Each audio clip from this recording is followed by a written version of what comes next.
20 ans, le bel âge. Le spectacle ECOA n'a pas pris une ride. Créé en 2001, mêlant danse et musique, il a fait le tour du monde. Près de 1000 représentations pour un franc succès à chaque fois. C'est un écho entre la musique et la danse. C'est vraiment essayer de travailler et ne pas avoir la cohabitation qu'on a l'habitude d'avoir, les musiciens qui jouent de leur instrument et les danseurs qui vont danser par-dessus. Mais au contraire, essayer que tout le monde participe à la partition, à la partition chorégraphique justement, on appelle ça comme ça. Que ce ne soit pas forcément non plus l'inversement avec les musiciens qui dansent et puis les danseurs qui vont faire de la musique, mais voilà, essayer de trouver vraiment un vocabulaire commun.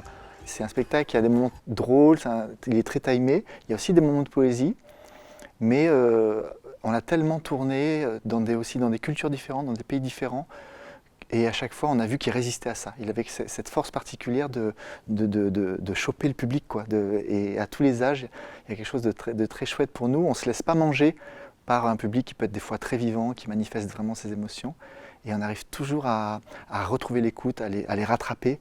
Et ça, je trouve que c'est vraiment une force d'ECOA pour moi, ça. La compagnie Arcos met en résidence au Théâtre des Collines depuis 1 an.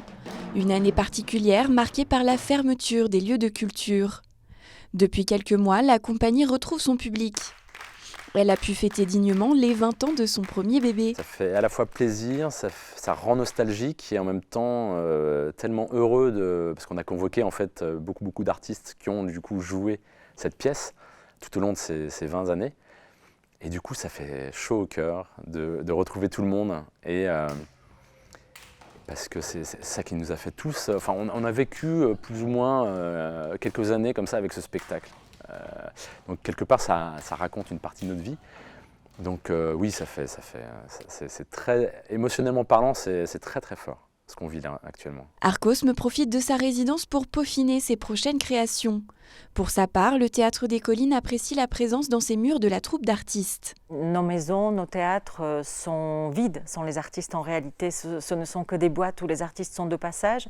Et avoir une compagnie en résidence, ça permet d'ancrer véritablement le spectacle au cœur de cette maison. D'avoir une sorte de fidélité aussi, ça permet aux compagnies et à nous de construire un lien plus approfondi, de mieux les connaître, du coup de mieux les accompagner.